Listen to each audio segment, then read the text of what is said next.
69th BPSC संयुक्त प्रारंभिक प्रतियोगिता परीक्षा 2023 और परीक्षा की जो संभावित तिथि है ये आप जानते हैं 30 सितंबर 2023 है। चलिए शुरू करते हैं आज का सेशन। फ्रेंड्स प्लीज पहले वीडियो को लाइक कर दीजिएगा। देखिए पहला प्रश्न पढ़ेंगे, थोड़ा सा जूम कर देता हूं ताकि प्रश्न और भी आपको स्पष्ट दिखाई दे। पहला प्रश्न है कि सिंधु घाटी सभ्यता के किस पुरास्थल से नाव के चित्र या मॉडल प्राप्त हुए हैं। अगर आप आंसर जानते हैं तो आंसर कमेंट में देकर के बताते चलेंगे। और देखिए 69th बीपीएससी पीटी 2023 दृष्टि आईएएस प्रैक्टिस सेट चल रहा है और ये बहुत ही इंपॉर्टेंट प्रैक्टिस सेट है आपके एग्जाम के दृष्टिकोण से। पूरा सेट को लगाइएगा और अपना स्कोर आप जरूर कमेंट करके बताइएगा। देखिए ध्यान दीजिए, सिंधु घाटी सभ्यता के किस पुरास्थल से नाव के चित्र या मॉडल प्राप्त हुए हैं। तो देखिए मोहनजोदाड़ो से मिली मोहरों पर नाव का एक मॉडल देखा जा सकता है तथा साथ ही साथ लोथल की खुदाई से नावों के मिट्टी के मॉडल मिले हैं। तो राइट आंसर इसका ऑप्शन नंबर सी हो जाएगा, मोहनजोदड़ो एवं लोथल। चलिए नेक्स्ट क्वेश्चन करेंगे और इससे पहले दृष्टि आईएएस के लिए 69th बीपीएससी पीटी एग्जाम के लिए दृष्टि आईएएस का मैंने सेट नंबर 1, 2 और 3 कवर करा दिया था। अगर आपने नहीं देखा है तो देख लीजिएगा, लिंक डिस्क्रिप्शन बॉक्स में आपको मिल जाएगा। निम्नलिखित में से किसको चालकोलिथिक युग भी कहा जाता है। तो चालकोलिथिक युग किसको कहा जाता है। तो फ्रेंड्स ये ताम्रपाषाण युग को कहा जाता है। चालकोलिथिक युग पहली अवधि थी जब धातु का उपयोग किया गया था। नेक्स्ट क्वेश्चन हमारा कि प्राचीन नगर तक्षशिला निम्नलिखित में से किनके बीच स्थित था। किन नदियों के बीच स्थित था तक्षशिला। तो फ्रेंड्स यह सिंधु तथा झेलम नदी के बीच में स्थित था। Option number A right answer हो जाएगा। क्वेश्चन नंबर 4 है कि किस बौद्ध मूल ग्रंथ में मौर्य सम्राट अशोक का विवरण समाहित है। किस बौद्ध मूल ग्रंथ में मौर्य सम्राट अशोक का विवरण समाहित है। तो फ्रेंड्स यह महावामसा में है। Option number B right answer हो जाएगा, महावामसा। अगला प्रश्न करेंगे कि निम्नलिखित कथनों पर विचार करिए और देखिए यहाँ से आपको सत्य कथन चुन करके बताना है। पहला स्टेटमेंट पढ़ेंगे कि अंतिम मौर्य सम्राट बृहद्रथ था। बिल्कुल सही है, अंतिम मौर्य शासक बृहद्रथ की हत्या उसके प्रधान सेनापति पुष्यमित्र शुंग ने कर दी और मगध पर शुंग राजवंश की स्थापना किया था। तो ये बिल्कुल सही है। सिंहली अनुश्रुति के अनुसार अशोक ने अपने 99 भाइयों की हत्या करके राज सिंहासन प्राप्त किया था। ये भी स्टेटमेंट करेक्ट दिया गया है। अशोक का उत्तराधिकारी दशरथ हुआ जिसने देवनाम प्रिय की उपाधि धारण की। ये भी जो है सही दिया गया है, यानी कि तीनों स्टेटमेंट 1, 2 और 3 सही है। तो इसलिए ऑप्शन नंबर यहाँ पर देखिए सी करेक्ट आंसर हो जाएगा। 1, 2 और 3 तीनों जो है कथन सही है। चलिए क्वेश्चन नंबर 6 कर लेंगे। अब देखिए यहाँ पर 6 नंबर कि निम्नलिखित में से किस वंश के शासकों को पुराणों में श्री पर्वतीय कहा गया है। पुराणों में किस राजवंश के शासकों को श्री पर्वतीय कहा गया है। तो फ्रेंड्स ये कहा गया है इक्ष्वाकु राजवंश के शासकों को। Option number B correct answer हो जाएगा। क्लियर है। देखिए भारत की पूर्वी कृष्णा नदी घाटी में इक्ष्वाकु राजवंश का शासन था। उनकी राजधानी विजयपुरी में थी और इक्ष्वाकु को आंध्र इक्ष्वाकु या विजयपुरी के इक्ष्वाकु के रूप में भी जाना जाता है। चलिए अगला प्रश्न करेंगे कि संगम, सालुप और तुलुप, ठीक है, एक और राजवंश है, इसका नाम है अराविडो। ठीक है, अराविडो। ये चारों वंशों का नाम याद रखेंगे, संगम, सालुप, तुलुप और अराविडो। ये शासक निम्नलिखित में से किन राजवंश से संबंध है। तो ये संबंध है विजयनगर से। विजयनगर की स्थापना जो है किसने किया है। तो देखिए विजयनगर साम्राज्य की स्थापना जो है, ध्यान रखेंगे फ्रेंड्स, ये किया था 1336 ईस्वी में हरिहर और बुक्का नामक 2 भाइयों ने। ठीक है, विजयनगर साम्राज्य की राजधानी कहाँ पर थी। तो ये हम्पी थी। क्लियर, कहाँ पर थी, हम्पी थी। चलिए नेक्स्ट क्वेश्चन है हमारा कि अपनी शक्ति को समेकित करने के बाद बलवन ने कौन सी उपाधि धारण की थी। तो बलवन ने जिले इलाही की उपाधि धारण किया था। बहुत ही इंपॉर्टेंट क्वेश्चन है, जिले इलाही की उपाधि धारण किया था। ठीक है, बलवन ने अपने विरोधियों के प्रति रक्त एवं लौह की नीति अपनाई थी। इसने जो है बलवन ने तुर्कान चहलगामी जो संगठन था इल्तुतमिश ने स्थापित किया था उसको अंत किया। चलिए नेक्स्ट क्वेश्चन है करेंगे, गुलाम वंश का शासक था फर-ए-इजदी का विचार जो मुगल राजतंत्र का आधार था, इनमें से किस सूफी संत द्वारा सबसे पहले विकसित किया गया था। फर-ए-इजदी, बताइएगा राइट आंसर इसका क्या हो जाएगा। तो ये आपका शिहाबुद्दीन सुहरावर्दी के द्वारा जो है यह विकसित किया गया था।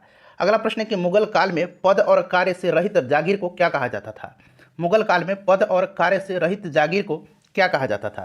तो इसको कहा जाता था इनाम जागीर। क्या कहा जाता था, इनाम जागीर कहा जाता था। क्वेश्चन नंबर 11 देखिएगा कि शिवाजी के समय सरनौबत का पद संबद्ध था। तो देखिए शिवाजी का जो मंत्रिमंडल था अष्टप्रधान, क्या था वो, अष्टप्रधान था। ठीक है फ्रेंड्स, अष्टप्रधान कहा जाता था। इसमें जो सरनौबत था, सरनौबत ये किससे संबद्ध था। तो ये आपसे पूछा गया है। तो ये होता था सैन्य प्रधान यानी कि सेनापति। तो सैन्य प्रशासन से राइट आंसर इसका हो जाएगा। ठीक है, चलिए आगे बढ़ेंगे। अगला प्रश्न करेंगे कि भारत में यूरोपीय शक्तियों के प्रवेश में निम्नलिखित में से कौन सा कथन सत्य नहीं है। सत्य नहीं है। देखिए पुर्तगालियों ने 1499 ईस्वी में गोवा पर कब्जा किया था, ये गलत है। पुर्तगालियों का जो वायसराय था अल्बुकर्क, इसने 1510 में जो है बीजापुर के यूसुफ आदिल शाह से गोवा जीता था 1510 में। तो ये 1499 है जो कि गलत है। उसके बाद देखिए अंग्रेज ने दक्षिण भारत में अपना पहला कारखाना मसूलीपट्टनम में लगाया था। बिल्कुल ये सही है। और डुप्ले के नेतृत्व में फ्रांसीसियों ने 1746 ईस्वी में मद्रास पर कब्जा किया था। ये भी सही दिया गया। तो कौन सा कथन जो है सत्य नहीं है। तो ऑप्शन नंबर ए जो है ये सत्य नहीं है। ठीक है, अगला प्रश्न है कि राजा रंजीत सिंह ने किस स्थान पर अदालत आला की स्थापना किया था। राजा रंजीत सिंह ने किस स्थान पर अदालत आला की स्थापना किया था? बताइए राइट आंसर क्या होगा। तो फ्रेंड्स ये लाहौर में किया था अदालत आला की स्थापना रंजीत सिंह ने, ठीक है। कहाँ पर? लाहौर में। ध्यान रखेंगे, इंपॉर्टेंट है। रंजीत सिंह का राज्य 4 सूबों में बटा हुआ था। कौन कौन से था ये? तो पेशावर, उसके बाद कश्मीर, मुल्तान और लाहौर था, ठीक है। चलिए, और 1809 में, याद रखेंगे 1809 में चार्ल्स मेटकाफ और रंजीत सिंह के बीच जो है अमृतसर की संधि हुई थी। ये भी प्रश्न बन सकता है, ठीक है। चलिए अगला प्रश्न कर लेंगे कि निम्न में से किसने सहायक संधि स्वीकार नहीं किया था? सहायक संधि जो है स्वीकार नहीं किया था। अच्छा, हैदराबाद की जो निजाम थे, ये वेलेस्ली के सहायक संधि को सबसे पहले इसने स्वीकारा था 1798 में, ठीक है। और यहाँ पर पूछा गया कि स्वीकार नहीं किया है, तो ये कौन थे? तो ये इंदौर के होलकर राज्य थे। Option number B right answer हो जाएगा इसका, ठीक है। चलिए अगला प्रश्न कर लेंगे। नेक्स्ट क्वेश्चन है हमारा कि निम्न में से किसने अंग्रेजी ईस्ट इंडिया कंपनी के कंट्रोल के खिलाफ बगावत नहीं की? किसने नहीं किया था, ये आपसे पूछा गया है, बताइए राइट आंसर इसका क्या हो जाएगा। तो देखिए ये हो जाएगा आपका हैदराबाद के Nizam. Option number B right answer हो जाएगा। चलिए उसके बाद 16 नंबर देखिए कि भारत के इतिहास के संदर्भ में उलगुलान अथवा महान उपद्रव निम्नलिखित में से किस घटना का विवरण था? तो ये संबंधित था मुंडा विद्रोह से। तो 1899 1900 के बिरसा मुंडा विद्रोह का जो है यह एक विवरण था। उसके बाद चलिए 17 नंबर क्वेश्चन करेंगे। और फ्रेंड्स इस सेशन को हम लोग जल्दी जल्दी कवर करेंगे, अन्यथा वीडियो काफ़ी लंबी हो जाएगी। देखिए, अच्छा शासन स्वशासन का स्थापन नहीं है, निम्नलिखित में से किसने कहा था? तो अच्छा शासन स्वशासन का स्थानापन नहीं है, ये कहा था दयानंद सरस्वती जी ने। किसने कहा था? दयानंद सरस्वती जी ने। उपरिक्त में से कोई नहीं इसका राइट आंसर हो जाएगा। चलिए उसके बाद देखिएगा कि किसके शासन काल में भारत में अंग्रेजी शिक्षा प्रारंभ की गई? तो फ्रेंड्स ये की गई थी किसके शासनकाल में? तो ये किया गया था लॉर्ड विलियम बेंटिक के काल में। मैकाले की अनुशंसा पर अंग्रेजी को शिक्षा का माध्यम बनाया गया था, लॉर्ड विलियम बेंटिक। अगला प्रश्न है कि भारत में जिस राजनीतिक संगठन की स्थापना 1838 में हुई उसका नाम क्या था? उसका नाम क्या था? तो फ्रेंड्स उसका जो नाम था, उसका नाम था लैंड होल्डर्स सोसाइटी, यानी कि जमींदारी एसोसिएशन। इसकी स्थापना 1838 में किसने किया था? तो याद रखेंगे द्वारकानाथ टैगोर ने किया था। चलिए नेक्स्ट क्वेश्चन हमारा कि असहयोग आंदोलन के दौरान विदेशी वस्त्रों के जलाने पर किसने महात्मा गांधी को लिखा कि यह एक निष्ठुर बर्बादी है? तो ये लिखा था किसने? रविन्द्रनाथ टैगोर जी ने। ऑप्शन नंबर बी हो जाएगा राइट आंसर। पूरा सेट को लगाइएगा और अपना स्कोर कमेंट करके जरूर बताइएगा। गांधी जी ने सेवा धर्म कहाँ अपनाया था? तो गांधी जी ने दक्षिण अफ्रीका में जो है सेवा धर्म अपनाया था। और गांधी जी ने दक्षिण अफ्रीका में फिनिक्स आश्रम की स्थापना किया था। फिनिक्स आश्रम की स्थापना पूछा जाता है गांधी जी ने कहाँ पर किया था? तो दक्षिण अफ्रीका में डरबन के समीप। और कब किया था? इसको भी आप जरूर याद रखेंगे, इन्होंने किया था 1904 में। चलिए अगला प्रश्न है कि भारत में 1918 में प्रथम मजदूर संघ की स्थापना किया था किसने? तो फ्रेंड्स ये किसने किया था? तो ध्यान रखेंगे ये किया था बीपी वाडिया ने। किसने किया था? बीपी वाडिया ने किया था प्रथम मजदूर संघ की स्थापना, ठीक है। और इस संगठन का नाम मद्रास मजदूर संघ था। नेक्स्ट क्वेश्चन है 23 नंबर कि निम्नलिखित में से किस गवर्नर जनरल ने भारत में दास प्रथा को समाप्त किया था? तो ये आपको पता है लॉर्ड एलन ब्रो था। और इसने 1843 के 1843 के एक्ट 5 के द्वारा दास प्रथा का अंत किया था। उसके बाद अगला प्रश्न है कि निम्नलिखित में से किसने भारत शासन अधिनियम 1935 को गुलामी का अधिकार पत्र कहा था? तो फ्रेंड्स ये कहा था किसने? पंडित जवाहरलाल नेहरू जी ने। Option number A right answer हो जाएगा। अगला प्रश्न है कि बिहार के राजगीर परगना के किस स्थानीय नेता ने 1857 के आंदोलन में स्वयं को राजा घोषित किया था? तो ये किसने किया था? तो फ्रेंड्स ये हैदर अली खान ने किया था। बिहार से संबंधित प्रश्न काफ़ी इंपॉर्टेंट हैं आपके एग्जाम के दृष्टिकोण से, 69th बीपीएससी पीटी एग्जाम 2023 के दृष्टिकोण से, इसलिए बिहार वाला जो सेक्शन है उसको ध्यान से देखिएगा। 1830 के दशक में पटना नगर केंद्र था। तो 1830 के दशक में पटना नगर जो केंद्र था ये बहावी आंदोलन का केंद्र था। Option number C right answer हो जाएगा इसका। चलिए, और आप निश्चिंत रहिएगा, बिहार की इतिहास चाहे वो प्राचीन हो, मध्यकालीन हो या आधुनिक हो, जिसमें बिहार के योगदान है स्वतंत्रता संग्राम में भारत के, इससे रिलेटेड मैं सभी इंपॉर्टेंट पॉइंट्स को कवर करा दूंगा। एक ऐसा रामबाण है मेरे पास, वहीं से प्रश्न बनता है हमेशा बीपीएससी में, आप निश्चिंत रहिए, ठीक है। मुजफ्फरपुर में किंग्सफोर्ड की हत्या का प्रयास कब किया गया था? तो ये आपको पता है कि 1908 में किया गया था। 1908 में, डेट भी हो सकता है आपसे पूछ लिया जाए, 30 अप्रैल 1908 का दिन था। खुदीराम बोस और प्रफुल्ल चाकी ने यह प्रयास किया था, ठीक है। और इसी के चलते खुदीराम बोस को 11 अगस्त 1908 को फांसी दी गई थी और प्रफुल्ल चाकी ने आत्महत्या कर लिया था। कांग्रेस सोशलिस्ट पार्टी की पहली बैठक पटना में किस वर्ष हुई थी? तो फ्रेंड्स ये हुई थी 1934 में, ठीक है। और इसके अध्यक्ष कौन बने थे? तो आचार्य नरेंद्र देव और सचिव जयप्रकाश नारायण थे। चलिए 29 नंबर क्वेश्चन करेंगे। देखिए 29 नंबर है कि ब्रिटिश राज में बिहार के कृषक वर्गों को निम्नलिखित श्रेणी में से वर्गीकृत किया गया था। तो बिहार के कृषक वर्गों को किस श्रेणी में वर्गीकरण किया गया था इनका? तो ये त्रिमुखी वर्गीकरण है, ठीक है। चलिए उसके बाद देखिए नालंदा बिहार का विध्वंस किया था। तो आपको पता है ये बख्तियार खिलजी था। बख्तियार खिलजी था। Option number A right answer हो जाएगा। नालंदा विश्वविद्यालय की स्थापना किसने करवाया था? कुमारगुप्त ने, ठीक है। और विक्रमशिला धर्मपाल ने करवाया था। चलिए, निम्नलिखित नदियों में से कौन अध्यारोपित नदी का उदाहरण है? अध्यारोपित नदी का उदाहरण जो है ये दामोदर नदी होता है, स्वर्णरेखा नदी है, चंबल नदी है, बनास नदी है। तो यहाँ पर देखिएगा इन 4 नदियों का मैंने नाम रखा है अध्यारोपित नदी में, किसका किसका? दामोदर, स्वर्णरेखा, चंबल और बनास। तो यहाँ पर देखिए चंबल दिया गया है, ठीक है। चलिए, उसके बाद देखिएगा कि निम्न में से कौन सी एक लैगून झील नहीं है? लैगून झील नहीं है कौन सी, इसमें से पूछा गया है, बताइए। तो फ्रेंड्स ये आपका पेरियार झील हो जाएगा। पेरियार झील कहाँ पर है? केरल में है, ठीक है। ध्यान रखेंगे चिल्का झील, यहाँ पर देखिए अष्टमुडी झील, चिल्का कहाँ पर है? उड़ीसा में। अष्टमुडी कहाँ पर है? केरल में। पुलिकट झील जो कि आंध्र प्रदेश और तमिलनाडु की सीमा पर है, ये भी जो है पुलिकट, ये भी लैगून झील है। साथ ही साथ वेम्बनाड झील, ये भी लैगून झील है, ठीक है।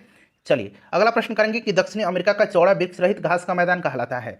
दक्षिणी अमेरिका का चौड़ा वृक्ष रहित घास का मैदान जो है ये पंपास कहलाता है। क्या कहलाता है? तो ये पंपास कहलाता है, ये अर्जेंटीना में है, ठीक है। चलिए, अगला प्रश्न कर लेंगे कि माउंट टिटलिस स्थित है। माउंट टिटलिस स्थित कहाँ पर है? तो माउंट टिटलिस जो है फ्रेंड्स ये स्विट्जरलैंड में है। कहाँ पर है? स्विट्जरलैंड में है। 35 नंबर है कि डेल्टा का निर्माण उन स्थानों पर होता है जहाँ निम्नलिखित नहीं होते हैं। जो निम्नलिखित नहीं होते हैं, डेल्टा का निर्माण जो है उन स्थानों पर होता है जहाँ निम्नलिखित नहीं होते हैं। तो गहरा समुद्र हो जाएगा राइट आंसर, ठीक है। चलिए, डेल्टा का निर्माण तब होता है जब समुद्री लहरें कमजोर होती हैं और नदी का प्रवाह मजबूत होता है। नेक्स्ट क्वेश्चन है हमारा कि विश्व के सबसे बड़े एवं घने वन कौन है? मतलब कहाँ पर है? तो ये अमेजन है, ब्राजील राइट आंसर इसका हो जाएगा। उसके बाद देखिएगा कि टेरारोसा का प्रारूपिक विकास उस भूभाग में होता है जिसमें टेरारोसा का प्रारूपिक विकास उस भूभाग में होता है जिसमें चूना पत्थर होता है, जिसमें चूना पत्थर होता है। अगला प्रश्न है कि अलंकेश्वर प्रसिद्ध है। अलंकेश्वर जो है ये प्रसिद्ध है किस लिए? तो फ्रेंड्स यह पेट्रोल के भंडार के लिए प्रसिद्ध है अलंकेश्वर, ठीक है। चलिए, अच्छा निम्नलिखित में से देखिए किस स्थान पर 3 अर्धचंद्राकार समुद्र तट मिले हैं? कहाँ पर 3 अर्धचंद्राकार समुद्र तट मिले हैं? तो ये कन्याकुमारी में। कन्याकुमारी में बंगाल की खाड़ी, अरब सागर और हिंद महासागर का मिलन होता है। चलिए, उसके बाद देखिएगा कि त्रिवेणी नहर में किस नदी से पानी आता है? त्रिवेणी नहर जो है इसमें किस नदी से पानी आता है? तो ध्यान रखेंगे त्रिवेणी नहर में जो है गंडक नदी से पानी आती है। क्वेश्चन नंबर 41 करेंगे। देखिए, प्रकाश तरंगों की वायु से कांच में जाने पर जो चर यानी कि जो वेरिएबल्स प्रभावित होते हैं वे कौन कौन से हैं? तो आपको पता है कि जो वेरिएबल्स प्रभावित नहीं होता है वो क्या है? आवृत्ति है, ठीक है। आवृत्ति कभी भी प्रभावित नहीं होता, वो बदलता नहीं है। तो जहाँ जहाँ आवृत्ति है आप उसको नेगलेक्ट कर दीजिए, यानी कि तरंग दैर्घ्य और वेग इसका राइट आंसर हो जाएगा, ठीक है। चलिए, अगला प्रश्न हमारा है कि निकट दृष्टि दोष को ठीक किया जाता है। निकट दृष्टि दोष को मायोपिया कहा जाता है। क्या कहा जाता है? मायोपिया कहा जाता है। और दीर्घ दृष्टि दोष को कहा जाता है हाइपरमेट्रोपिया। हाइपरमेट्रोपिया इसको कहा जाता है, दीर्घ दृष्टि दोष को, ठीक है। यहाँ मैं लिख देता हूँ दीर्घ दृष्टि दोष को। अब पूछा गया है कि निकट दृष्टि दोष को ठीक किया जाता है, तो निकट को किया जाता है अवतल लेंस के प्रयुक्त करके, और दीर्घ दृष्टि दोष जिसको कि हाइपरमेट्रोपिया कहा जाता है इसको उत्तल लेंस के प्रयुक्त से ठीक किया जाता है। उसके बाद देखिए मिट्टी के घड़े में निम्न में से किस क्रिया के कारण जल ठंडा रहता है? सिंपल सा क्वेश्चन है, इसका आंसर आपको भी पता होगा, यह वाष्पीकरण है। चलिए, उसके बाद देखिएगा कि बेतार के तार का संपर्क पृथ्वी के धरातल को परावर्तित किया जाता है। तो ये आयनोस्फीयर के द्वारा, किसके द्वारा किया जाता है? आयनोस्फीयर के द्वारा किया जाता है, आयन मंडल के द्वारा। विद्युत ऊर्जा को यांत्रिक ऊर्जा में बदलने वाली युक्ति है। देखिए, विद्युत ऊर्जा को यांत्रिक में पूछा गया तो ये विद्युत मोटर है, और यांत्रिक ऊर्जा को विद्युत ऊर्जा पूछेगा तो ये जनरेटर हो जाएगा, ठीक है। चलिए, उसके बाद देखिएगा कि परमाणु रिएक्टर क्या है? परमाणु रिएक्टर क्या है? तो यह एक आणविक भट्ठी है। क्या है परमाणु रिएक्टर? एक आणविक भट्ठी है, ठीक है। चलिए, उसके बाद देखिएगा कि भू स्थैतिक स्थिति क्या है? भू स्थैतिक स्थिति जो है ये क्या है? तो देखिए, जब कोई पदार्थ पृथ्वी के चारों ओर पृथ्वी की गति के समानुपाती उस गति से चलता है कि वह पृथ्वी पर स्थित किसी स्थान से निश्चित दूरी पर होता है। ऑप्शन नंबर सी इसका राइट आंसर हो जाएगा। चलिए, उसके बाद देखिएगा कि terminal high altitude area defence ये क्या है? यहाँ पर शॉर्ट में लिखा गया है THAAD, ठीक है। Terminal high altitude area defence ये क्या है? तो फ्रेंड्स देखिए, ये जो है terminal high altitude area defence ये जो है अमेरिका का anti ballistic missile defence system है। तो देखिए, यहाँ कहीं भी नहीं दिया गया है, तो ऊपर में से कोई नहीं, इसका राइट आंसर हो जाएगा ऑप्शन नंबर ई, ठीक है। चलिए, उसके बाद देखिएगा कि आइंस्टीन के E = mc² समीकरण में C द्योतक है, E क्या है? एनर्जी है, M क्या है? मास है, और C जो है ये क्या है? बताइए राइट आंसर क्या होगा? तो C जो है ये प्रकाश की गति है। चलिए, उसके बाद देखिएगा कि सोलैक्सो होता है। सोलैक्सो जो है ये क्या है? सोलैक्सो जो है एक सौर रिक्शा है। क्या है? सौर रिक्शा है, याद रखेंगे। चलिए, निम्नलिखित में से कौन सा एक तत्व नहीं है? ये बीपीएससी में प्रीवियस ईयर में पूछा गया प्रश्न है, और बीपीएससी ने इसका आंसर गैस दिया था, ठीक है। ऑप्शन नंबर इसका बी राइट आंसर हो जाएगा। भारी मशीनों के उपयोग के लिए स्नेहक कौन सा है? तो स्नेहक इसमें से जो है कौन सा हो जाएगा? ग्रेफाइट है। कौन सा? ग्रेफाइट का इस्तेमाल स्नेहक के रूप में भारी मशीन में किया जाता है। चलिए, 53 नंबर क्वेश्चन कर लेंगे कि प्रश्न पढ़ेंगे ध्यान से। निम्नलिखित में से कौन सा सामान्य ताप पर ठोस अवस्था में रहता है? सामान्य ताप पर ठोस अवस्था में, तो ठोस अवस्था में आयोडीन रहता है। कौन सा? आयोडीन राइट आंसर हो जाएगा। चलो, उसके बाद देखिए ट्यूबलाइट में भरी होती है। ट्यूबलाइट में भरी होती है। तो ट्यूबलाइट में कम दाब पर पारे की वाष्प और कम दाब पर निष्क्रिय गैस ऑर्गन भरी जाती है। तो कम दाब पर निष्क्रिय गैस ऑर्गन और कम दाब पर पारे की वाष्प, तो एक से अधिक इसका राइट आंसर हो जाएगा। नीला थोथा यानी कि ब्लू विट्रियोल का रासायनिक रूप क्या है? ब्लू विट्रियोल क्या है बताइए, राइट आंसर इसका क्या होगा? तो ये CuSO4 यानी कि कॉपर सल्फेट है। ऑप्शन नंबर ए जो होगा इसका राइट आंसर हो जाएगा। ठीक है, चलिए अगला प्रश्न करेंगे कि निम्नलिखित में से किसके निर्माण में फिनॉल का प्रयोग किया जाता है? तो देखिए फिनॉल का प्रयोग जो है मुख्यतः बेकेलाइट के निर्माण में किया जाता है। इसका पर यहाँ पर ऑप्शन दिया गया उपरोक्त में से कोई नहीं। ठीक है, इस सेट में इसका आंसर दिया गया उपरोक्त में से कोई नहीं, क्योंकि मैंने आपको बताया कि इसका निर्माण फिनॉल का बेकेलाइट में मुख्यतः किया जाता है, लेकिन नायलॉन के भी निर्माण में फिनॉल का इस्तेमाल किया जाता है। तो मेरे हिसाब से तो नायलॉन होना चाहिए राइट आंसर। ठीक है, लेकिन इसका आंसर दिया गया है उपरोक्त में से कोई नहीं। चलिए अगला प्रश्न कर लेंगे कि गैसोहोल एक मिश्रण है। गैसोहोल जो है यह मिश्रण किसका है? तो गैसोहोल जो है फ्रेंड्स यह मिश्रण किसका है? तो फ्रेंड्स ये मिश्रण है गैसोलीन और एथेनॉल का। ठीक है, एथेनॉल याद रखेंगे आप, बाकी गैसोलीन तो आपको याद ही रहेगा, एथेनॉल याद रखेंगे आप। चलो उसके बाद देखिए ह्यूमस उदाहरण है। ह्यूमस उदाहरण है तो ह्यूमस जो है यह जैविक मृदा कोलाइड का उदाहरण है। जैविक मृदा कोलाइड, यहाँ जैविक कोलाइड दिया गया है, ऑप्शन नंबर सी हो जाएगा इसका राइट आंसर। चलिए अगला प्रश्न कर लेंगे 59 नंबर कि निम्नलिखित में से कौन सा वायु का अकार्बनिक गैसीय प्रदूषक है? अकार्बनिक यहाँ पर पूछा गया है, तो अकार्बनिक गैसीय प्रदूषक जो है ये कौन सा है बताइए राइट आंसर। तो फ्रेंड्स देखिए ये हाइड्रोजन सल्फाइड है।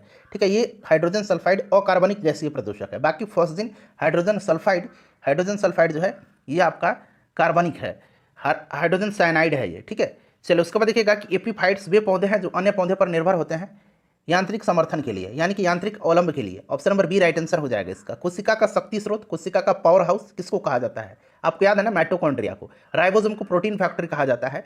निम्नलिखित में से कौन से सूक्ष्मजीव जैव उर्वरक के रूप में प्रयोग होते हैं?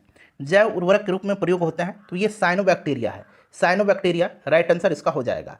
उसके बाद देखिए निम्नलिखित में से किसका निर्माण हमारे शरीर में नहीं होता है? किसका निर्माण जो है हमारे शरीर में नहीं होता है? तो आपको पता है ना कि विटामिन ए का निर्माण हमारे शरीर में नहीं होता है। ये खाद्य पदार्थों के द्वारा हम इसकी पूर्ति करते हैं। विटामिन ए राइट आंसर हो जाएगा, सॉरी विटामिन ए, हाँ ऑप्शन बी राइट आंसर हो जाएगा। मस्तिष्क जिम्मेदार है, मस्तिष्क जो है यह जिम्मेदार है सोचने के लिए, हृदय गति के नियंत्रण के लिए भी और शरीर का संतुलन के लिए भी। तो एक से अधिक राइट आंसर हो जाएगा। उसके बाद देखिए पित्तपिंड कहाँ पाई जाने वाली कोशिकाओं की संहति है? पित्तपिंड कहाँ पाई जाने वाली कोशिकाओं की एक संहति है? तो फ्रेंड्स ये कहाँ पाई जाने वाली? तो ये अंडाशय, राइट आंसर इसका हो जाएगा। 66 नंबर क्वेश्चन कर लेंगे। देखिए 66 नंबर है कि प्रकाश संश्लेषण की प्रक्रिया के लिए निम्नलिखित में से किसकी उपस्थिति आवश्यक नहीं है? तो सूर्य की प्रकाश तो बिल्कुल आवश्यक है, जल है, कार्बन डाइऑक्साइड भी है, ऑक्सीजन की उपस्थिति आवश्यक नहीं है। ठीक है, चलो उसके बाद देखिएगा कि कौन सा कवक जनित यहाँ पर रोग है। ठीक है, कवक जनित रोग है। तो फ्रेंड्स यहाँ पर देखिएगा गंजापन है कवक जनित रोग। ठीक है, ऑप्शन नंबर गंजापन, दाद, खाज, खुजली। ठीक है, ये सब कवक जनित रोग है। चलो उसके बाद देखिएगा कि जीन के भीतर अनुक्रम आधार परिवर्तन कहलाता है। जीन के भीतर अनुक्रम आधार परिवर्तन क्या कहलाता है? तो ये उत्परिवर्तन कहलाता है। उत्परिवर्तन राइट आंसर हो जाएगा। चलो उसके बाद देखिएगा कि एथेनॉल के व्यावसायिक उत्पादन में कौन सा खमीर प्रयोग में लाया जाता है? एथेनॉल के व्यावसायिक उत्पादन में कौन सा खमीर प्रयोग में लाया जाता है? तो फ्रेंड्स ये है सैक्रोमाइसिस सेरेवेसी। सैक्रोमाइसिस सेरेवेसी याद रखेंगे। देखिए अस्पतालों में मंद निश्चेतक के रूप में प्रयुक्त होता है। अस्पतालों में मंद निश्चेतक के रूप में जो है किसका प्रयोग होता है ये आपसे पूछा गया है। बताइएगा राइट आंसर क्या हो जाएगा इसका। तो देखिए नाइट्रस ऑक्साइड का इस्तेमाल जो है मंद निश्चेतक के रूप में किया जाता है। ठीक है, नाइट्रस ऑक्साइड का, तो इनमें से कोई नहीं इसका राइट आंसर हो जाएगा। चलिए अगला प्रश्न है कि फुकोट कर्नाली जल विद्युत परियोजना जो है इसके विकास के लिए किस देश ने भारत के साथ समझौता ज्ञापन पर हस्ताक्षर किया है? देखिए फुकोट कर्नाली जल विद्युत परियोजना ने अभी हाल ही में भारत और नेपाल के साथ समझौता हुआ है। ठीक है, नेपाल राइट आंसर हो जाएगा। भारत के साथ नेपाल ने हाल ही में खबरों में रहा। देखिए जस्टिसिया क्या है? जस्टिसिया जो है ये क्या है? जस्टिसिया एक एस्ट्रॉयड्स है, एक क्षुद्र ग्रह है, और इस पर यूएई जो है अपना एयरक्राफ्ट सेंड करने का प्लान कर रहा है 2028 तक। ठीक है, चलो उसके बाद देखिए आईपीएल 2023 का खिताब किस टीम ने जीता है? तो आपको पता है चेन्नई सुपर किंग्स ने जीता है। उसके बाद देखिए हाल ही में 57वां ज्ञानपीठ पुरस्कार किसको दिया गया है? 57वां जो दिया गया है ये दिया गया है दामोदर मौजे को। और अगर 56वां पूछेगा तो नीलमणि फुकन भी याद रखेंगे, नीलमणि फुकन। ठीक है, चलिए निम्नलिखित में से किस पुस्तक के लिए अंतर्राष्ट्रीय बुकर पुरस्कार 2023 प्रदान किया गया है? अंतर्राष्ट्रीय बुकर पुरस्कार 2023 जो है यह प्रदान किसको किया गया है? तो सबसे पहले याद रखेंगे ये कहाँ के हैं? तो ये बुल्गारिया के लेखक हैं जॉर्जी गोस्पोडिनो। यहाँ मैं लिखता हूँ, ठीक, थोड़ा सा डिफिकल्ट नाम है, जॉर्जी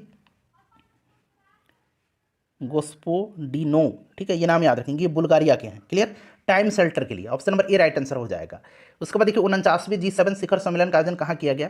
तो ये जापान में किया गया है, हिरोशिमा राइट आंसर हो जाएगा। 50वां जो होगा वो इटली में प्रस्तावित है, ठीक है। चलिए, अंतर्राष्ट्रीय जैव विविधता दिवस कब मनाया जाता है? अंतर्राष्ट्रीय जैव विविधता दिवस जो है ये प्रत्येक वर्ष 22 मई के दिन मनाया जाता है, और इस वर्ष इसका थीम था from agreement to action build back biodiversity, ठीक है, from agreement to action build back biodiversity. चलिए, अगला प्रश्न है कि हाल ही में चर्चा में रहा सुपर कंप्यूटर एरावत कहाँ पर स्थापित किया गया है? तो ये कहाँ पर एरावत स्थापित किया गया है? सीडैक पुणे में, पुणे याद रखेंगे, सीडैक पुणे में। चलिए, 79 नंबर प्रश्न है हमारा कि बाकू में आयोजित ISSF विश्व कप 2023 में भारत ने कुल कितने पदक जीते हैं? अच्छा, याद रखेंगे ISSF विश्व कप 2023 का आयोजन कहाँ पर? बाकू में किया गया, ठीक है। बाकू किसकी राजधानी है? बाकू अजरबैजान की राजधानी है, ठीक है। और इसमें भारत ने टोटल कितने मेडल जीता था? तो भारत ने टोटल 4 पदक जीता था, जिसमें से 1 स्वर्ण है, 2 रजत है यानी कि सिल्वर है, और 1 ब्रॉन्ज मेडल है। चलिए, उसके बाद देखिएगा कि 13वें भारत रत्न डॉक्टर अंबेडकर अवार्ड से किस राज्य के मुख्यमंत्री को सम्मानित किया गया है? तो ये उत्तर प्रदेश के मुख्यमंत्री आदित्यनाथ योगी जी को किया गया है। उत्तर प्रदेश राइट आंसर हो जाएगा। अंतर्राष्ट्रीय रिपोर्टिंग के लिए पुलित्जर पुरस्कार 2023 किससे प्रदान किया गया? अंतर्राष्ट्रीय रिपोर्टिंग के लिए तो ये किया गया है न्यूयॉर्क टाइम को, ठीक है, न्यूयॉर्क टाइम को किया गया है, इसे भी आप ध्यान रखेंगे। अच्छा, पुलित्जर पुरस्कार पहली बार कब प्रस्तुत किया गया था? तो 1917 में, ठीक है। चलिए, उसके बाद देखिएगा कि विश्व प्रेस स्वतंत्रता सूचकांक 2023 में भारत का स्थान पूछा गया है। विश्व प्रेस स्वतंत्रता सूचकांक जारी कौन सी संस्था करती है? तो रिपोर्टर्स विदाउट बॉर्डर्स करती है। पहले स्थान पर नॉर्वे है, भारत का स्थान इसमें 161वां है, और सबसे आखिरी स्थान पर 180 नंबर पर जो है उत्तर कोरिया है, नॉर्थ कोरिया है। चलिए, अगला प्रश्न है कि हाल ही में किस भारतीय राजनीतिक दल को राष्ट्रीय पार्टी का दर्जा दिया गया है? अब यहाँ से ध्यान से सुनिएगा, ये प्रश्न बनेगा निश्चित रूप से। अभी फिलहाल जो है 3 पार्टी को राष्ट्रीय पार्टी से के दर्जा से वापस ले लिया गया। ये 3 पार्टी कौन कौन सी है? तो एक तो एनसीपी है, एक टीएमसी है, और एक सीपीआई है। इनसे जो है राष्ट्रीय पार्टी का दर्जा वापस ले लिया गया है। पहले 8 राष्ट्रीय पार्टियां थी, 3 लोगों को ले लिया गया, 3 पार्टी का वापस दर्जा ले लिया गया, तो बच गई 5 पार्टी, और एक नया पार्टी को राष्ट्रीय पार्टी का दर्जा दिया गया, आम आदमी पार्टी को। तो 5 + 1 अब 6 राष्ट्रीय पार्टी हैं वर्तमान में, ठीक है। चलिए, अगला प्रश्न कर लेंगे कि इंडिया स्टील 2023 कॉन्फ्रेंस का आयोजन कहाँ किया गया? तो ये मुंबई में किया गया। कहाँ पर किया गया? मुंबई में राइट आंसर हो जाएगा, ठीक है। चलिए, उसके बाद देखिएगा कि ओरियन युद्धाभ्यास 2023 का आयोजन भारत और किस देश के बीच शुरू किया गया है? ओरियन युद्धाभ्यास 2023 भारत और फ्रांस के बीच शुरू किया गया है। भारत और फ्रांस इसका राइट आंसर हो जाएगा। भारतीय वायुसेना ने वीरता पुरस्कार से सम्मानित होने वाली वायुसेना की पहली महिला अधिकारी कौन है? पहली महिला अधिकारी कौन है बताइए? इनका नाम है दीपिका मिश्रा। इनका नाम क्या है? इनका नाम है दीपिका मिश्रा, ठीक है। चलिए, 68वें फिल्म फेयर अवार्ड 2023 में सर्वश्रेष्ठ अभिनेत्री का पुरस्कार किसको दिया गया है? सर्वश्रेष्ठ फिल्म अगर पूछेगा तो याद रखेंगे गंगूबाई काठियाबाड़ी को दिया गया है। सर्वश्रेष्ठ अभिनेत्री आलिया भट्ट को, और सर्वश्रेष्ठ अभिनेता का पुरस्कार राजकुमार राव को दिया गया। चलिए, वाइब्रेंट विलेज प्रोग्राम कहाँ चलाया जा रहा है? वाइब्रेंट विलेज प्रोग्राम जो है यह चाइना बॉर्डर पर चलाया जा रहा है, और इसमें अरुणाचल प्रदेश, सिक्किम, उत्तराखंड, हिमाचल प्रदेश और लद्दाख के गांव शामिल हैं, ठीक है। राज्यों का जो मैं नाम बताया हूं ध्यान रखेंगे, इसमें अरुणाचल प्रदेश, सिक्किम, उत्तराखंड, हिमाचल प्रदेश और लद्दाख के गांव शामिल है। चलिए, अगला प्रश्न है कि संतोष ट्रॉफी 2023 का खिताब किस टीम ने जीता है? तो फ्रेंड्स, ये जीता है किसने? कर्नाटक ने जीता है, मेघालय को हरा करके। कर्नाटक विजेता रहा है, मेघालय उप विजेता रहा है। उसके बाद देखिएगा कि मैनुएला रोकाबोटी ये किस देश की पहली प्रधानमंत्री बनी है? महिला प्रधानमंत्री है, इसलिए इंपॉर्टेंट है। तो ये बनी है इक्वेटोरियल गिनी की, ठीक है। 91 नंबर देखिए, कह रहा है कि इमनाती चक्रवात जो था अभी हाल ही में किस देश को प्रभावित किया है? तो इमनाती जो आया था ये मेडागास्कर में, ठीक है। चलिए, भारत का पहला अपशिष्ट से हाइड्रोजन बनाने का संयंत्र कहाँ स्थापित किया जाएगा? बताइए, राइट आंसर इसका क्या हो जाएगा? तो ये आपका पुणे में, ठीक है। ऑप्शन नंबर ए हो जाएगा पुणे में, ठीक है, ध्यान रखेंगे। चलिए, नेक्स्ट क्वेश्चन कर लेंगे अब हम लोग। 93 नंबर प्रश्न है कि 12वां हिंदी सम्मेलन कहाँ आयोजित किया गया? तो फ्रेंड्स, ये कहाँ पर किया गया? फिजी में किया गया। बहुत इंपॉर्टेंट है, ध्यान रखेंगे। हाल ही में बांग्लादेश के 22वें राष्ट्रपति के रूप में किसे नियुक्त किया गया है? तो ये बने हैं कौन? मोहम्मद शहाबुद्दीन, ठीक है, शहाबुद्दीन चप्पू, मोहम्मद शहाबुद्दीन। चलो, उसके बाद देखिए ऑस्ट्रेलियन ओपन 2023 पुरुष एकल का खिताब किसने जीता? ऑस्ट्रेलियन ओपन नोवाक जोकोविच ने जीता था पुरुष एकल का खिताब, ठीक है। तो राइट आंसर यहाँ पर देखिए महिला एकल दिया गया है। महिला एकल का नाम यहाँ पर दिया गया है, यहाँ पर पुरुष का तो नाम दिया ही नहीं गया है। ऑस्ट्रेलियन ओपन पुरुष एकल में नाम ही नहीं दिया गया, महिला एकल दिया गया। यहाँ पर महिला एकल बना लीजिए, महिला एकल, ठीक है। यहाँ पर क्या बना लीजिए? महिला एकल, ठीक है। चलिए, पुरुष एकल का खिताब नोवाक जोकोविच ने जीता है। ऑस्ट्रेलियन ओपन 2023 महिला एकल का खिताब किसने जीता है? बताएंगे राइट आंसर क्या हो जाएगा? राइट आंसर इसका क्या हो जाएगा? राइट आंसर इसका क्या हो जाएगा? तो ध्यान रखेंगे एरिना सबलेंका ने जीता है। एरिना सबलेंका ने जीता है, ठीक है। किसने जीता है? एरिना सबलेंका ने जीता है। Arena Sabalenka. पुरुष एकल पूछेगा तो नोवाक जोकोविच आपको ध्यान रखना है। अच्छा, अभी हाल ही में विंबलडन पुरुष एकल खिताब किसने जीता है? तो विंबलडन अभी पुरुष एकल का खिताब जीता है किसने? तो इसको भी याद रखेंगे फ्रेंड्स, इनका नाम है कार्लोस अल्कराज। कौन जीते हैं? कार्लोस अल्कराज जीते हैं, ठीक है।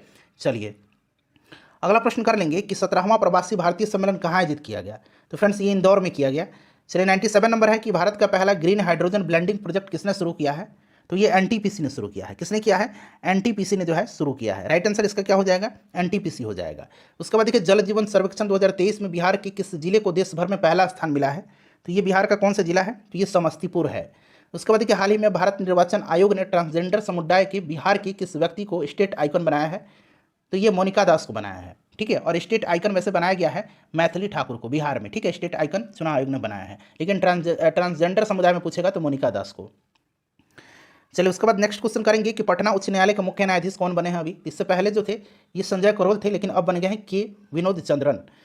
भारत के निम्नलिखित राज्यों में से किस राज्य की विधानसभा की सीटों की संख्या सर्वाधिक है? इनमें से बताना। वैसे उत्तर प्रदेश में सर्वाधिक है, इनमें से पश्चिम बंगाल में सबसे ज़्यादा है, ठीक है। चलिए उसके बाद अब अगला प्रश्न कर लेंगे 102 नंबर की भारत के संविधान में स्वतंत्रता, समानता और बंधुत्व शब्द किस क्रांति से लिए गए हैं? तो ये फ्रांस की क्रांति से लिया गया है, ठीक है। फ्रांस की क्रांति से, फ्रांसीसी क्रांति। भारत की संप्रभुता, एकता और अखंडता की रक्षा के लिए उसे अक्षुण्ण रखने के मूल कर्तव्य को किस स्थान पर रखा जाता है? तो इसको रखा जाता है किस स्थान पर?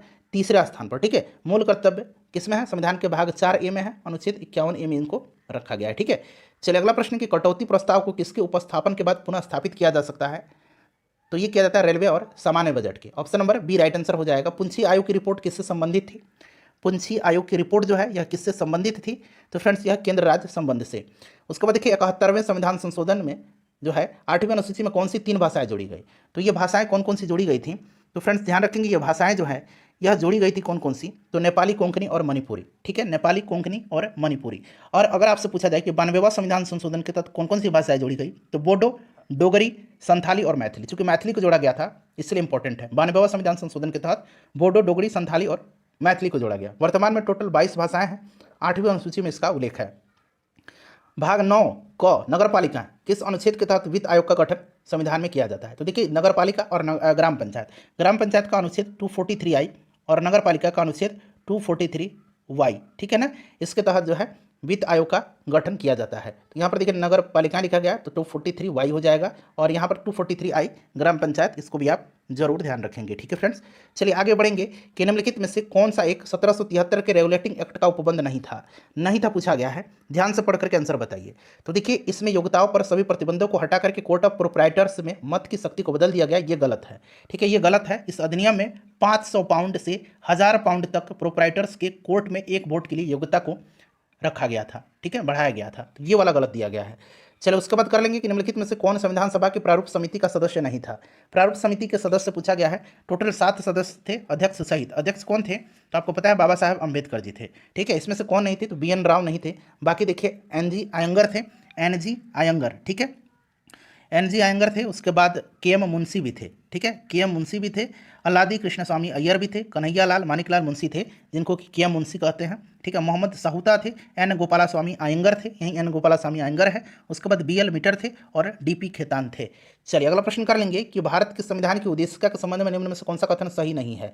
उद्देशिका संविधान का एक अंश है, सही है। शब्द पंथ निरपेक्ष सदैव उद्देशिका का एक अंग था, ये गलत है। पंथ निरपेक्ष समाजवादी शब्द ये 1976 में 42वें संविधान संशोधन के तहत जोड़ा गया था। तो ये वाला सही है और ये वाला सही है, गलत ये है। तो पूछा गया कि गलत कौन सा है? तो गलत B गलत हो जाएगा। ऑप्शन नंबर B गलत दिया गया है, ठीक है। चलिए अगला प्रश्न कर लेंगे कि बिहार में भारतीय संविधान सभा के सदस्य कौन थे? संविधान सभा के सदस्य श्री कृष्ण सिंह थे, ठीक है। चलिए उसके बाद नेक्स्ट क्वेश्चन हो जाएगा, और भी लोग थे। श्री कृष्ण सिंह राइट आंसर हो जाएगा। 1920 के असहयोग आंदोलन में राहुल संकृत्यान किस क्षेत्र से सक्रिय थे? राहुल संकृत्यान छपरा से थे। चंपारण सत्याग्रह के दौरान इनमें से कौन गांधी जी के सहयोगी नहीं थे? तो यहाँ पर सुभाष चंद्र बोस नहीं होगा। Option number C right answer इसका हो जाएगा, ठीक है। चलिए बाकी राजेंद्र प्रसाद, JB कृपलानी, ये लोग थे। बिहार की सोमेश्वर श्रेणी है, पश्चिम चंपारण जिला में है। और फ्रेंड्स यह जो है पूछा गया है कि सोमेश्वर श्रेणी, पूछा गया है कि बिहार की सोमेश्वर श्रेणी है, बताइए राइट आंसर क्या हो जाएगा?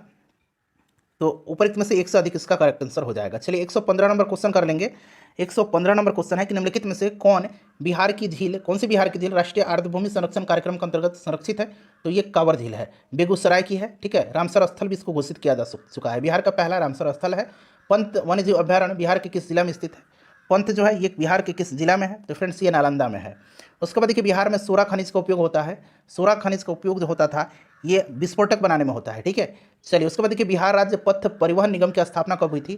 तो बिहार राज्य पथ परिवहन निगम की स्थापना 1959 में की गई थी, 1959 में। 2011 की जनगणना के अनुसार बिहार राज्य में लिंगानुपात क्या है? तो बिहार में लिंगानुपात जो है ये 918 है, ठीक है। सबसे ज़्यादा गोपालगंज में है, सबसे कम मुंगेर में लिंगानुपात है। पुरातात्विक स्थल ताराडीह एवं सोमनाथ पहाड़ी किस जिले के क्षेत्र में है? तो फ्रेंड्स ये गया हो जाएगा। अगला प्रश्न कर लेंगे कि निम्नलिखित में से कौन सा कार्य मौलाना मजहरूल हक से संबंध नहीं रखता है मौलाना मजहरूल हक से? तो अंजुमन इस्लामिया का गठन यह है। बिहार विद्यापीठ की स्थापना ये भी है 6 फरवरी 1921 को बिहार विद्यापीठ का उद्घाटन हुआ था, महात्मा गांधी जी ने किया था। अशोक पेपर मिल की स्थापना ये दरभंगा के महाराज ने किया था, ये संबंधित नहीं है, ठीक है। ऑप्शन सी राइट आंसर हो जाएगा। विक्रमशिला एवं उदंतपुरी महाविहार का संबंध किस काल की कला से है? सिंपल सा क्वेश्चन है, पाल कला राइट आंसर हो जाएगा इसका। लोहिया स्वच्छ बिहार अभियान द्वितीय चरण के अंतर्गत 2023-24 में कितने जिलों में एक प्लास्टिक प्रसंस्करण इकाई का निर्माण लक्षित है? बताइए। तो ये आपका 15 करेक्ट आंसर इसका हो जाएगा, ठीक है। चलिए उसके बाद देखिएगा कि मुख्यमंत्री अति पिछड़ा वर्ग उद्यमी योजना हेतु वर्ष 2023-24 में कितने राशि का प्रावधान किया गया है? तो ये किया गया है 550 करोड़ रुपया का। देखिए सुलभ संपर्कता हेतु बाईपास निर्माण योजना के अंतर्गत वर्तमान में कुल कितने बाईपास का निर्माण होना है? तो फ्रेंड्स ये 36 हो जाएगा। उसके बाद देखिए सबके लिए अतिरिक्त स्वास्थ्य सुविधा निश्चय के लिए वित्तीय वर्ष 2023-24 में कुल कितनी राशि का प्रावधान किया गया है? तो ये किया गया है 460 करोड़ रुपया का, ठीक है, 460 करोड़ रुपया का। चलिए अगला प्रश्न कर लेंगे। क्वेश्चन नंबर यहाँ पर देखिए 127 है कि वित्तीय वर्ष 2023-24 में 7 निश्चय के अंतर्गत कितने राशि का उपबंध किया गया है? तो ये आपका हो जाएगा, कितना किया गया है? 5000, ठीक है, 5000 करोड़। उसके बाद देखिएगा कि उच्चतर शिक्षा हेतु महिलाओं को प्रोत्साहन करने के लिए वर्ष 2023-24 में कितनी राशि का उपबंध है? बताइए राइट आंसर इसका क्या हो जाएगा?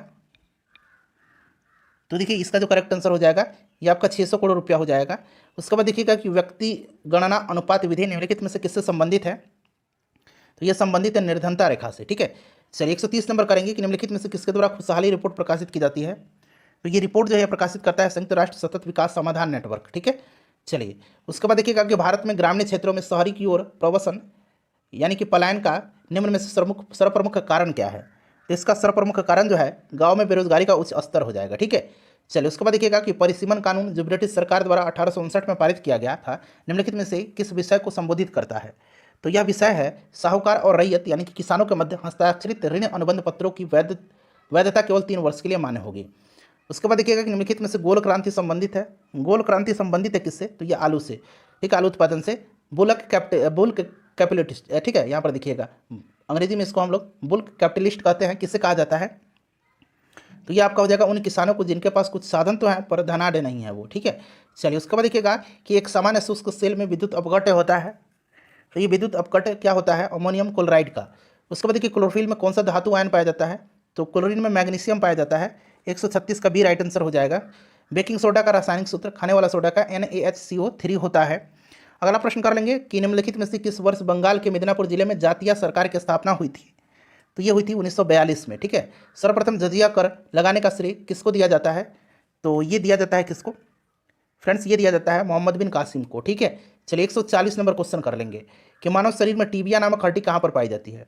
टीबिया नामक हड्डी जो है ये कहाँ पर पाई जाती है? तो फ्रेंड्स ये पैर में पाई जाती है, ठीक है। इन 140 प्रश्नों में से आप अपना स्कोर कमेंट करके बता दीजिए। तब तक मैं आपको मैथ का क्वेश्चन का आंसर फटाफट बता देता हूँ। 141 का सी राइट आंसर हो जाएगा। आप लोग सॉल्व कर लीजिएगा, मैंने सॉल्व नहीं किया, मैं डायरेक्ट आंसर देकर के आपको बता दे रहा हूँ, ठीक है। ऑप्शन नंबर बी हो जाएगा। 143 का जो करेक्ट आंसर हो जाएगा फ्रेंड्स, ये आपका ऑप्शन नंबर ए दिया गया है। 144 का जो करेक्ट आंसर दिया गया है इसका भी ऑप्शन नंबर ए दिया गया है। 145 का भी ए ही दिया गया है, ठीक है। 145 का भी ए है। 146 का जो करेक्ट आंसर दिया गया है वो ऑप्शन नंबर सी दिया गया है। ऑप्शन नंबर सी दिया गया, माफ करेंगे, ऑप्शन नंबर सी दिया गया है। चलिए उसके बाद 147 का जो करेक्ट आंसर दिया गया है ऑप्शन नंबर ए दिया गया है। चलिए उसके बाद देखिए 148 का जो करेक्ट आंसर दिया गया है 148 का डी दिया गया है, ठीक है। उपरोक्त में से एक से अधिक इसका दे दिया गया है। अभी सॉल्व करने पर पता चलेगा। 149 का करेक्ट आंसर सी दिया गया है और 150 का करेक्ट आंसर जो है फ्रेंड्स ये बी दिया गया है। वीडियो को लाइक कर दीजिए, इसको शेयर